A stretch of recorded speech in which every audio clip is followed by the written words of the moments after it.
High students, welcome to my YouTube channel M Das maths tuition.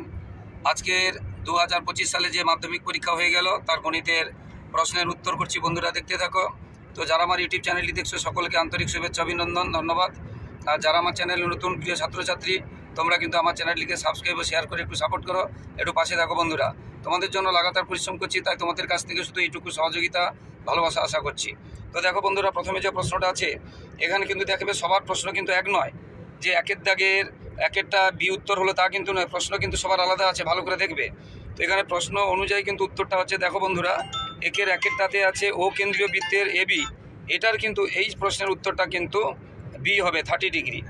তারপরে একের দুইয়েরটাতে আছে একটি ত্রিভুজে তিনটি বাহুর, প্রশ্ন কিন্তু ভালো করে দেখবে, এর উত্তরটা হবে কিন্তু 90 ডিগ্রি ডি, প্রশ্ন অনুযায়ী কিন্তু ডি। দুইয়ের দাগের যে ডি হবে তা কিন্তু নয়, প্রশ্ন ভালো করে পড়বে। এরপরে তিনের দাগের যে উত্তরটা আছে, তিনের দাগের প্রশ্নটা দেখো, একটি লম্ববৃত্তাকার চোঙ ও একটি অর্ধগোলক, এটা হবে 50%। চারের দাগের ঊর্ধ্বক্রমে সাজানো 27, 31, এটা হবে বি 126। পাঁচের দাগের X% সরল সুদের হারে ওয়াই টাকার, এই প্রশ্নের উত্তরটা হবে XYZ/1200, মানে অপশান এ। এরপরে 6 দাগে H22 যে প্রশ্নটা আছে এটা হবে অপশান সি 40। এবারে শূন্যস্থান পূরণ দুইয়ের একেরটা বললে হবে না, প্রশ্ন দেখবে কিন্তু বারবার যে কথাটা বলছি। একই তলে অবস্থিত এটা যেটা আছে ওটা বহিস্থভাবে।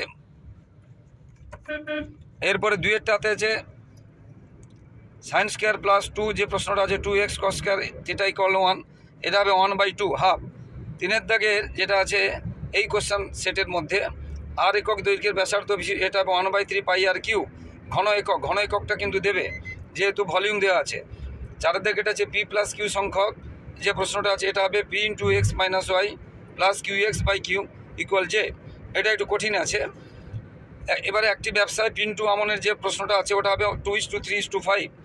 তারপরে 6 দাগে যদি x × 4 - √3 যে প্রশ্নটা আছে ওইটা x² + y² মান হবে 38/169।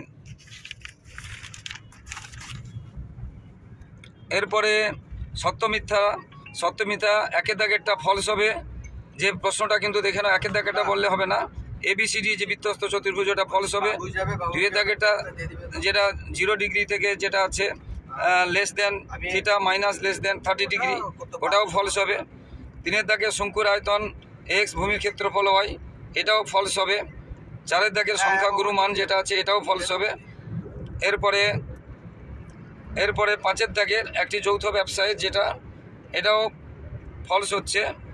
6 দাগের x² x + k, এটা ফলস হচ্ছে।